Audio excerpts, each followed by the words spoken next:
Dividend Growth Investors, bonjour. My name is Mike Héroux, and I'm the founder of Dividend Stocks Rock, and I'm also a passionate investor. Today, we have a very special edition for a podcast and a video YouTube at the same time, because we're going to look at how we can make the difference between two and more stocks and finally find a big winner. I'm with my co-host, Véronique, for this podcast. How are you doing, Vero? I'm doing great, Mike. You're right. It's a first today. Because of the visual aspect of the episode, we are recording in video mode, but investors can listen on their favorite podcast app as usual. The episode is also available on YouTube, where they can follow how you will use the stock screener to compare two or more stocks. And to make things concrete, we've decided to use discount store stocks, namely Dollar General, GD, Target, TGT, Costco, Cost, Walmart, WMT, and Dollarama, DOL.TO.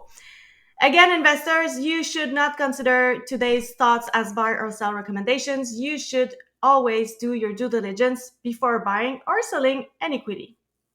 So, Mike, not so long ago, I referred to the dividend stocks rock comparison tool, which makes my life so much easier as an investor. And we decided to share that. How was this tool built, and how can investors replicate it if they don't have access to it? So for many years, I've been asked a lot of comparison. So I do like private webinars at DSR, and pretty much every month, I have like members saying, "Oh, could you make a different? Like, could you compare Bell with Telus, for example, or could you compare all the military defense stocks and pull out the best one?"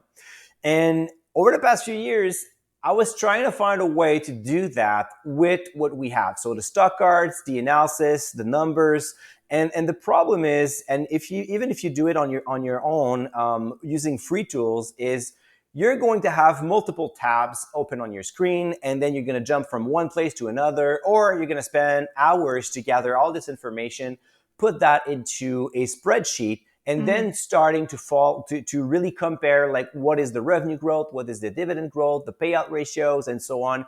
But it's not that convenient. It requires a lot of time.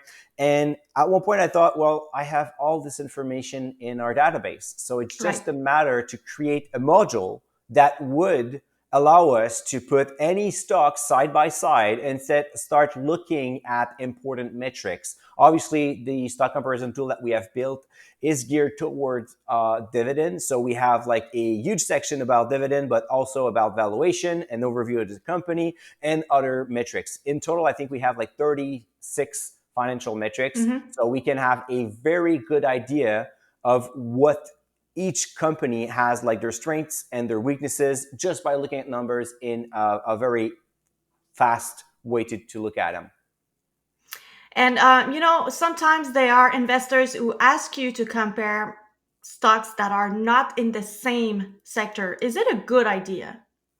Well, not that much in my opinion, because if you want to compare the trajectory and the business model of a company like Alimentation Couche-Tard, and you want to make a parallel with another low yield, high growth stock such as Apple, for example, besides having low yield, high growth numbers, nothing else will be the same. So Mm-hmm. and on the other side is you should definitely pick the best sectors, the best stocks among each sectors, instead of trying to look at, okay, so I'm going to just go with a few metrics. So like the largest dividend growers, so all the companies that grow their dividend by 10% and more, and then I'm going to pick a few of them out of those. When you do that, you're not necessarily going to diversify your portfolio, Right. or you're going to miss on great companies that could, I mean, you can easily have Microsoft and Alimentation Couche-Tard in your portfolio, for example. I mean, one stock is Canadian, the other one is US, one stock is around technology, the other one is operating convenience stores. So there's nothing to compare here. And depending on what's going on in the market, the economic events that will impact one company will not necessarily impact the other one. So I rather go into the same sector and actually even go a little bit deeper and go into the same industry, because Mm-hmm. you could try to make a comparison between a trucking company like TFI International and Union Pacific, which is a railroad company. But again, yes, they're transporting goods, but the advantage and the disadvantage of a railroad company versus a trucking company are completely different. So they could actually work as a complement in your portfolio instead of trying to pick the one that is the best among those two. Because obviously, when fuel price is really high, the railroad are going to be a little bit better. And then the opposite is also true for the trucking company. So instead, just go into the specific industry. This is what we're going to look at with discount stores today. So then you have a better picture of companies that are a lot alike. All right, so once you've put all the stocks to compare side by side in the comparison tool, the first step is to select the metrics that you want. Which ones should investors use? Yep, so I'm going to go on my screen now and I'm going to show you how it works. So now we are on DSR. So we have the stock comparison tool right here. And what is great about the stock comparison tool is you can enter tickers as you want. So if you have already an idea of like 2 or 3 specific stocks that you want to compare, you can enter them right there. But if you wonder how many discount stores pay dividend, maybe you don't have the answer. So you can load the pre-selection. We've made it in a way that you can load by market, by sector, or by industry. So for the purpose of this podcast and video, we're going to look at the industry. So we're looking for discount stores. And when we load the pre-selection, we will have 5 companies. You mentioned Dan earlier. So Dollar General Corp, Dollarama, Target, Costco, and we have also Walmart.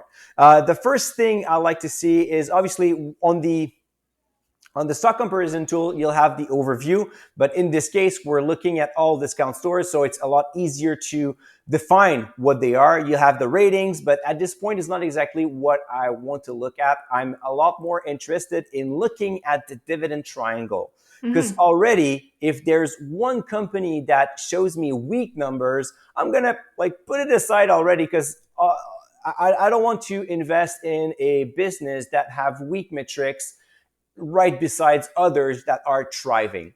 So the dividend triangle is the annualized growth rate over the past 5 years for revenue, earnings per share, and dividend. So that's the first thing that you're going to see on the comparison tool.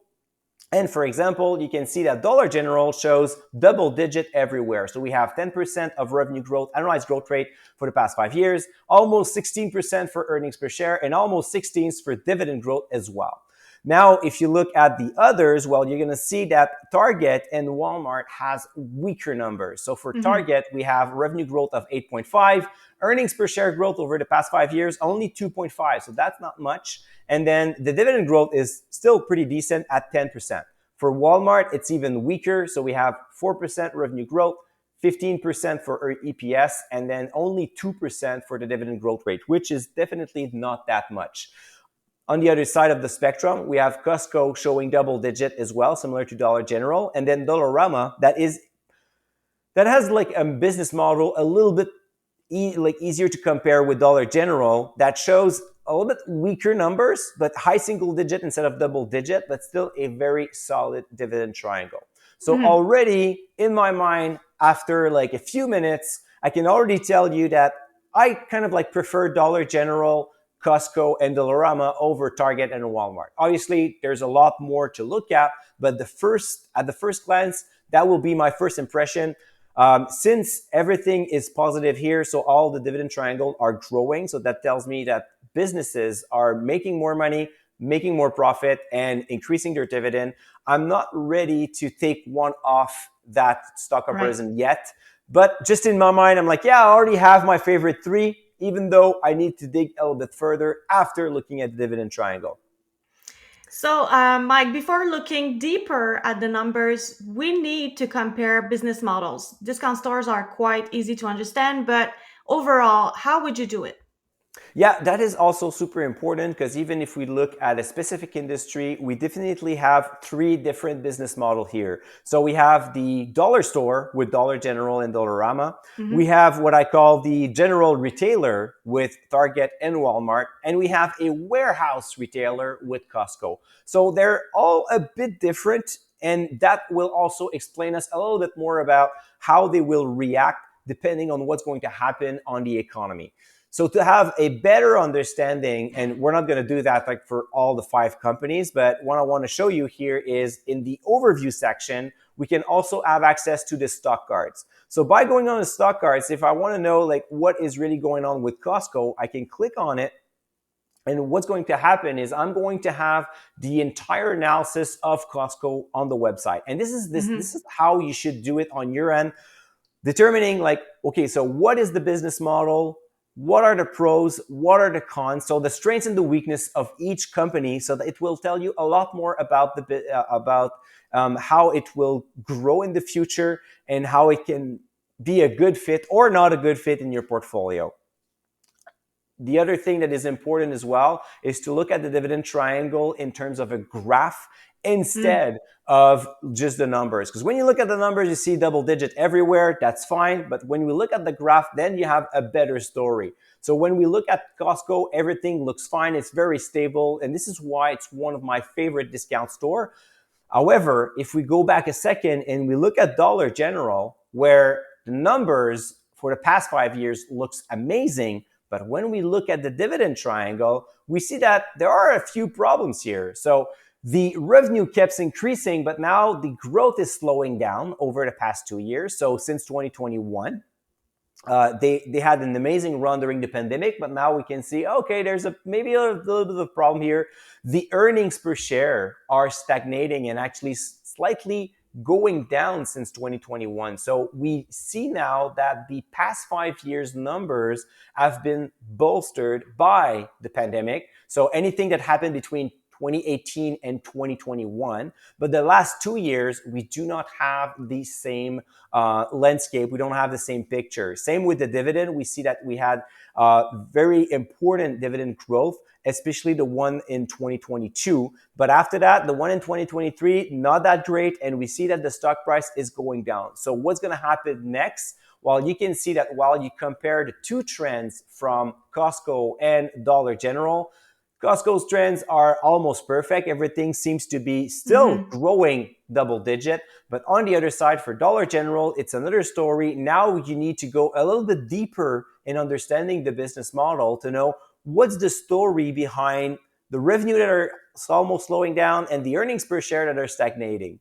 So fast forward maybe an hour or two after going onto their investors presentation and the financial website to read a little bit more about the quarterly earnings, you're going to find that Dollar General will have a niche in like rural areas where they are pretty much the only general retailer that is there, enabling them to have like interesting volume and not have to face too much competition. But the problem now is they need to open more stores to grow. And the more they open stores, the closer they're going to get to a Target or a Walmart or even a Costco.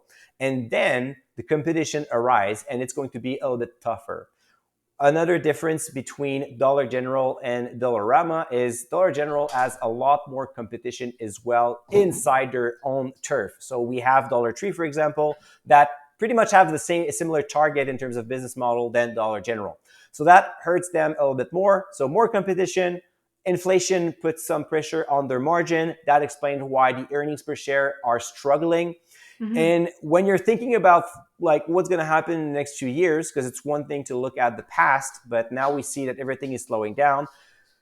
Well, then it's harder to see how it's going to grow moving forward. It may not be like a dead end, but probably that companies like Dollarama and Costco will have a better growth perspective moving forward.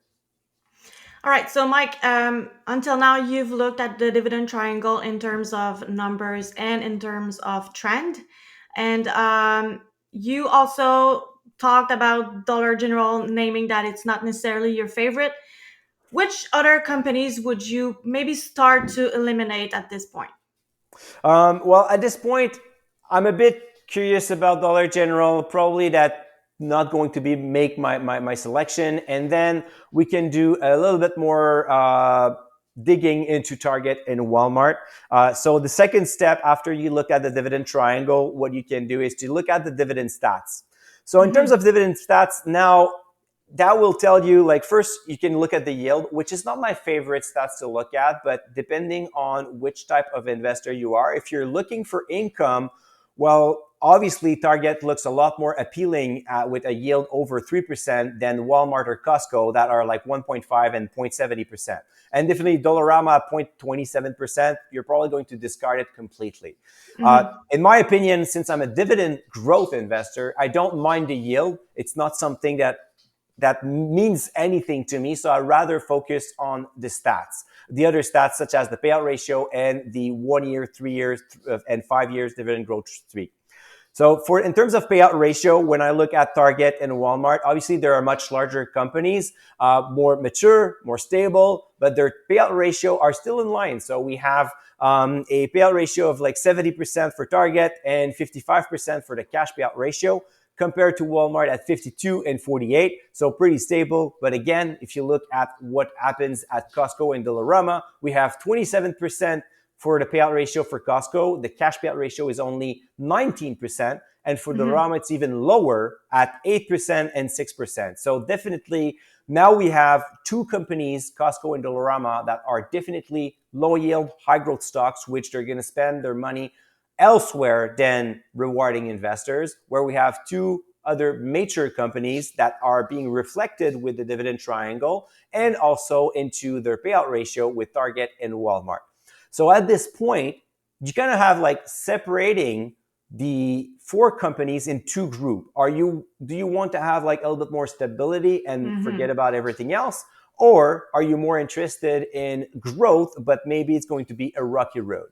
But Mike, at this point, you also mentioned it before. We need to make sure that all of these companies can provide future growth vectors. So, where do you find that information? I mean, it's not in the numbers, right? Yes, that's a very good question. Actually, what is interesting when you compare stocks or when you just do an analysis is you have to make the difference between the narrative, which Mm-hmm. is like the business model, the growth vectors, the potential risk, and also the numbers. So far we have spent a lot of time on the numbers, but then you have to understand a little bit better the business model to find those growth vectors. And if we go on the stock cards for Walmart, for example, we do have the analysis here of the business model, but we also have our investment thesis from DSR. And when you look at the business model, you understand what's going on, and then you look at the dividend triangle. Now you're just thinking, okay, so how Walmart can grow. So obviously, it Mm-hmm. is a super large worldwide retailer. So there's a one place where they're going to grow like organically, just naturally by opening new stores or having like more people going to their stores. But one thing that is interesting and one thing that I've been following Walmart for several years was I was a bit skeptical on how well they could go against Amazon and e-commerce. But what Mm-hmm. they did was very smart, and this is what we discussed in the investment thesis, is they became a very strong number two behind Amazon by using their network of stores so people can order online and then pick up at the store nearby. So instead of like having a bunch of delivery trucks, they also offer the option to say, you know what, you can just pick it up as you do your errands, but then it's a lot easier to manage inventory and make sure that you use that network, that distribution network that is already in place to your advantage. So this is how you're going to find those growth vectors, is by looking at the numbers. And if the numbers are growing, then you look at the quarterly earnings, the investors presentation, you do a little bit more digging, reading some articles, and basically you just have to do some thinking once you have understand the business model. So Mm-hmm. obviously when you're thinking about Walmart, you're not going to say, well, Walmart is going to grow because they're going to sell completely new products like altogether tomorrow morning. Well, they're selling already so many things that it's going to be very hard. Of course there's like new products that are coming, but Mm-hmm. their inventory is like so wide and they touch a little bit everything. So it's not going to make a big move here unless they go into a complete different segment and they start to sell lumber, for example, and then start competing with Home Depot, which I'm not too sure it would be a good move for them. So now, potential risks are not to be neglected. Those are reflected at Dividend Stocks Rock with the dividend safety score and the pro rating, right? Yes, that's correct. So that is a pretty, like, that's kind of like a shortcut where while looking at the pro rating and the dividend safety score, you'll have our global appreciation. And I suggest investors to do that on their own, like establish your own rating system if you don't have, like, if you don't have access to a financial website just at DSR, just to be able to make a comparison where, okay, so you can give bonus point to a company like Walmart and Target because you like the fact that they are well established in the US and they are like their brand name is very strong. You can add bonus points to Costco because they're growing a lot faster and they have a model with their membership that is quite unique and their renewable membership rate is over 90%, which tells you a lot about the loyalty of all their customers. So depending on how you want to make it, you can put a rating from 0 to 10, for example. But at DSR, we have a rating from 1 to 5, so super easy to understand, 5 being the best one. And when we look at the ratings on the comparison tool, we would see that most of them shows a 4 on 4. So Costco, Dollarama, and Dollar General has a 4 on 4 rating, but Target has a pro rating of 3 and a dividend safety score of 4, while the Walmart is at 3 and 3. So the reason with Walmart as 3 and 3, and then again, it goes back to doing the analysis and understanding the narrative. First, the dividend triangle numbers are not that strong. The dividend growth rate is not that strong, and that explains the dividend safety score of 3. It's not that the dividend is at risk, but it's definitely not going to grow as fast as Costco or Dollarama. So therefore, you need to have a way to make a difference between one dividend payer and another. Obviously, this, like Walmart, shows a longer dividend growth streak, but you can see now by looking at the dividend triangle, by looking at the trends, that this is a more mature business than it is for Costco and Dollarama, where there's still a lot of room to grow, especially from the dividend perspective. So that gives you like one aspect of the potential risk. Another one, if you look at the numbers, is to go down into either the valuation or the debt section of the stock comparison tool. So for the valuation, what I found interesting here is we have the choice between investing in behemoths, so like Walmart with a market capitalization of 420 billions, Costco at 259, and then we go down to Target at 60, or Dollarama and Dollar General that are almost look like microcap at 28 and 27 billion. Still, it's pretty, like, they're pretty solid, but you can see how they're definitely playing in another playground at $28 billion of market capitalization when we have two of those companies that has more than 100 billions in market cap. Then the second step is to look at the PE ratio and compare it to the average of the past 5 years. So that's going to give you a good idea of how the market sees the current company and how it is evaluated.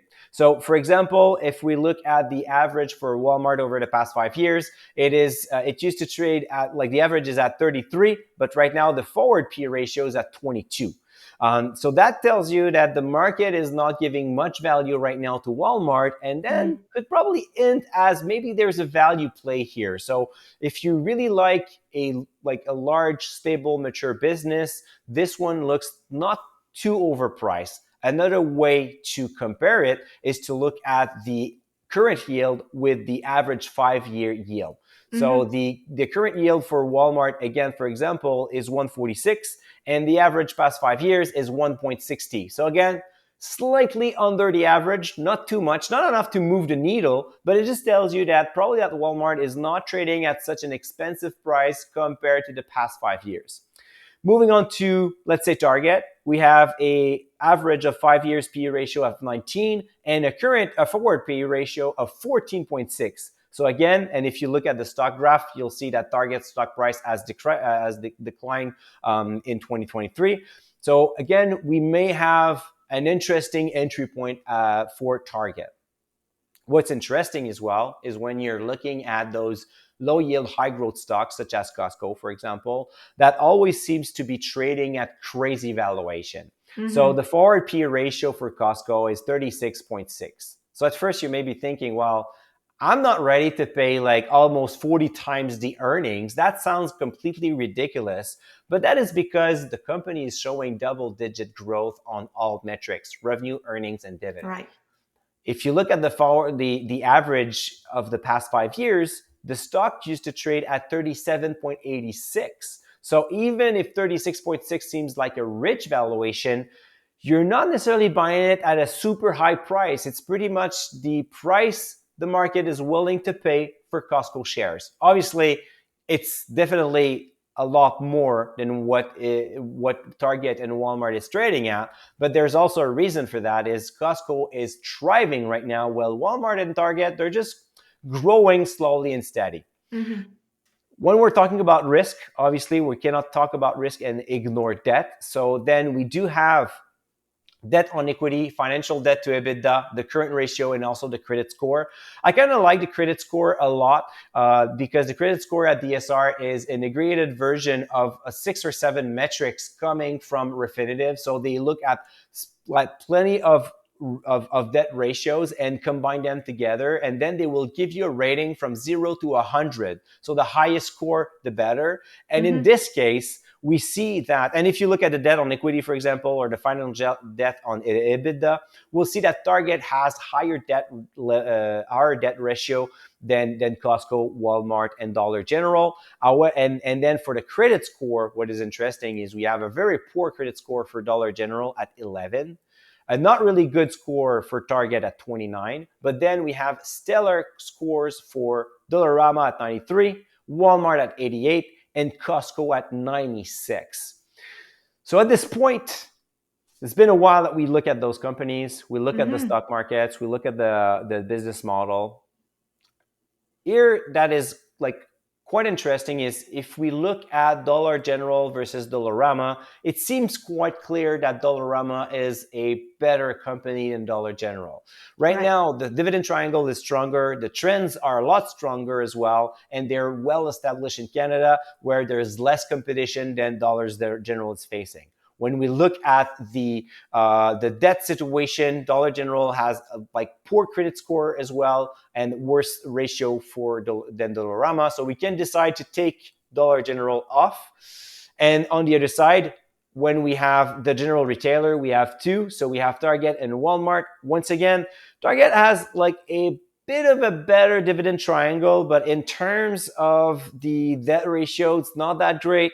And because of the size and the exposure to international market and how Walmart has thrived using e-commerce, I would prefer personally Walmart to Target. But you can see how we can now start to narrow down. So if we can take Target off, now we are with two different business models, Dollarama, Costco, and Walmart, to Right. get closer to the finale of this analysis.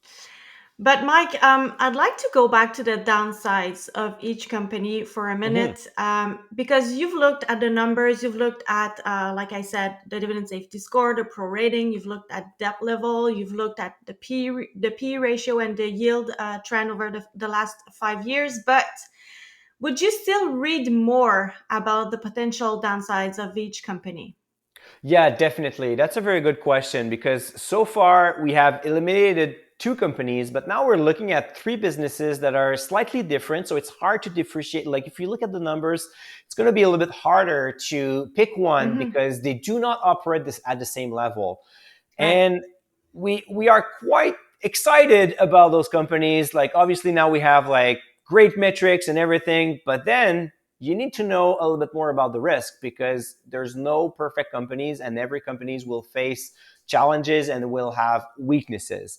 And again, you will not necessarily like very bad companies will not make it to that level. So you're going to be able to trim them by numbers. But when Mm-hmm. you're at that stage where you just say, well, I could definitely buy those three or two out of three. So how do I make the difference? And I think the difference would be with all the risk potential. Again, you have to go back into reading the stock cards or doing further analysis. So what I like to do, if I don't want to pay for analysis for somebody else, is to go on either like podcasts, YouTube, investing websites such as Seeking Alpha, for example, Mm-hmm. to look for writers or analysts that has a bear case on the stock. So I want to be challenged. I want to see like, okay, what are all the things that could go wrong with that company? Right. Fortunately, we do that at DSR, but even having like more than one place to have the potential risk and the downsides of a company, it's even better because you don't want to get too hyped about a stock and Mm-hmm. kind of like be blindsided by what could go wrong. So let's take Dollarama, for example, and we're going to go all the way down in the stock cards to look at the potential risk. So one thing that is a problem I see for Dollarama is they're very well established in Canada, but now if they want to continue to grow, there's a limit of stores they can open in Canada and still continue to grow at the same pace. Uh-huh. So they will need to find other possibilities. They already tried, they already started to open stores and made acquisition in Latin America, which could be interesting, but if we look at what happened with the adventure of Scotiabank with banking, obviously discount stores and banking, they're not the same unless you talk about Laurentian Bank, but that's a total completely different story. But it's just to show that it's not necessarily exactly the same business model. So you could have some hurdles and problems there. Mm-hmm. The other thing is expansion in the US would be very difficult because then you have Dollar Tree, you have Dollar General, and on like even on their side for Dollar Tree and Dollar General, they may decide to go into Canada because there's not that many competitors in the dollar stores area. So that could open for a lot more competition, and competition means weaker margins. It means that the inflation on price will weigh even more because you're trying to fight other competitors by lower price and maintaining great margin, which is going to be very difficult. And one other thing is Dollarama has a lot of employees on minimum wages, but then minimum wages tends to rise, so that also higher cost of labor could also hurt Dollarama. So Mm-hmm. now you have a better perspective of what are the risks for this company. And the key here is to move on to Costco and then move on to Walmart to know what would be the worst case scenario for each of them. So moving on to Costco, because I think it's worth it to look a little bit more about the downsides. And obviously, Mm-hmm. for a company that's growing like this, you're just like, yeah, well, that sounds like everything is perfect. So the first thing that we see in the potential risk at DSR is we start the analysis by Costco is not cheap, and as we mentioned earlier, it is trading at a rich valuation. It's not Right. that rich compared to the past 5 years, but still, it also condemned the company to report double-digit growth pretty much every single quarter. Mm-hmm.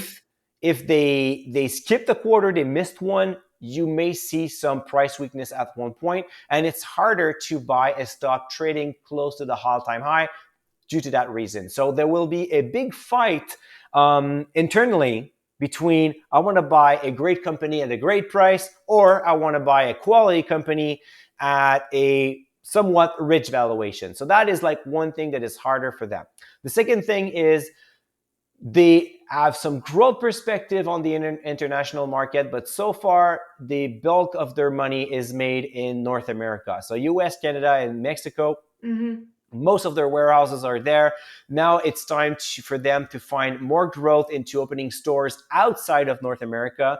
They are doing it. It is working so far, but it's still moving into unknown territory. So that could be also something that could be a risk for Costco, especially if you keep that in mind with Walmart, which they already done that and they are already selling across the world and it's doing well for them. So that could be something a little bit harder for Costco to achieve. And finally, they've been late to the e-commerce party. Their online presence is not that much. Their e-commerce website generates like less than 10% of their sales. So it's not necessarily like so far it has worked well for them. It's a great strategy, but Mm-hmm. was it by design or by fluke that they just got lucky that members rather go to Costco, fight with each other over their cart, and then get over with the stuff?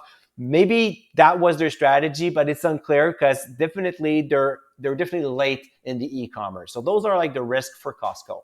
Mm-hmm. And finally, the last but not the least, so for Walmart, we have the inflation, the competition that will wait on them, the fact that they're like the largest player in this discount store analysis will also means that they will have lack of growth vectors. It is reflecting also on the dividend triangle. So this one is a lot more about a play on a mature business that will continue to do what it is doing, but do not expect to see Walmart skyrocketing and show double-digit returns all over the place. Mm-hmm. It will be a more stable business, but not that exciting. And this probably the biggest risk here is the lack of growth, especially compared to Costco and Dollarama.